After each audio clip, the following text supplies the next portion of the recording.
സുഹൃത്തുക്കളെ, ഞാൻ ആന്റണിയാണ്. ഇസ്രായേലിൽ നിന്നാണ്. നല്ല അലാറങ്ങളൊക്കെ അടിക്കുന്നുണ്ട്, എല്ലാ സംഭവങ്ങളും വരുന്നുണ്ട്. പക്ഷേ എനിക്ക് പേടിയില്ലടാ.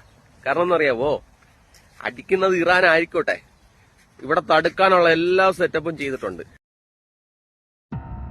അമേരിക്ക സപ്പോർട്ട് ചെയ്യുന്നതുകൊണ്ട് തന്നെ ഇതെല്ലാം ഇതിനപ്പുറവും പറയാം. അതെന്തോ ആവട്ടെ. പിന്നെ എനിക്ക് പറയാനുള്ളതെന്ന് വെച്ച് കഴിഞ്ഞാൽ ഈ ഡിഫൻസ് സെറ്റപ്പും അതേപോലെ തന്നെ ഈ നിങ്ങളുടെ കോൺഫിഡൻസ് ലെവലൊക്കെ കണ്ടതുകൊണ്ട് ഞാൻ പറയണ്ട. ഇന്നലത്തെ ന്യൂസില് വളരെ ദയനീയമായിട്ടുള്ള അവസ്ഥയില് ഒരു രാജ്യത്തിന്റെ പ്രസിഡന്റിനെ ഞാൻ കാണാനിടയായി. മറ്റേതെങ്കിലും രാജ്യം ഇറാനെ സപ്പോർട്ട് ചെയ്യോ എന്ന് എനിക്കറിയില്ല.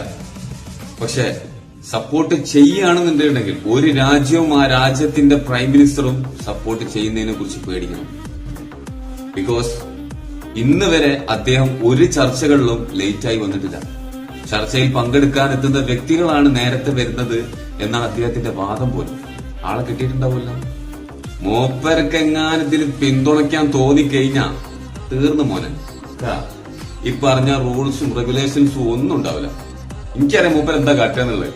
ഈ ആർമിനെ എല്ലാരും കൂടി കൊണ്ടുപോയിക്കാണ്ട് മിസൈലൊക്കെ കൂട്ടിട്ടിരിക്കുന്ന സ്ഥലമില്ലേ, അവിടെ കണ്ട് കൊണ്ടുപോകും. എന്നിട്ട് പറയുക ഇതിനെന്താച്ചാ വേണ്ടത് എടുത്ത് പോയിക്കോ, ട്രംപിനെ കൊന്നിട്ട് പോന്നാൽ മതിയാണ് ഇതായിട്ട് പറയും. അത് മാത്രല്ല, ഈ പെരുന്നാരാവിനൊക്കെ പടക്കം വാങ്ങിക്കൊടുക്കാണ്ട് കുട്ടികളെടുത്താ കവർ കൊടുത്താൽ എങ്ങനെ ഉണ്ടാവും എന്ന മാതിരിയോ. അവസാനമുള്ളതൊക്കെ ആദ്യം തന്നെ പൊട്ടിച്ചാണ്ട് മൂപ്പര് ഗെയിം ഓവറാക്കും, കപ്പടിച്ചിട്ട് പോരും. അപ്പൊ സന്തോഷിച്ചോ, അഹങ്കരിക്കണ്ട. പ്രത്യേകിച്ച് യുദ്ധത്തിന്റെ കാര്യത്തിലൊക്കെ ഒരു മര്യാദയും കാത്തു സൂക്ഷിക്കാത്ത, ചതിയിലൂടെ മാത്രം നേടിയെടുക്കുന്ന അമേരിക്ക പോലുള്ള ഒരു രാജ്യമൊക്കെ സപ്പോർട്ട് ചെയ്യുമ്പോൾ ഇതെല്ലാം ഇതിനപ്പുറം വാദിക്കാം. നടക്കട്ടെ.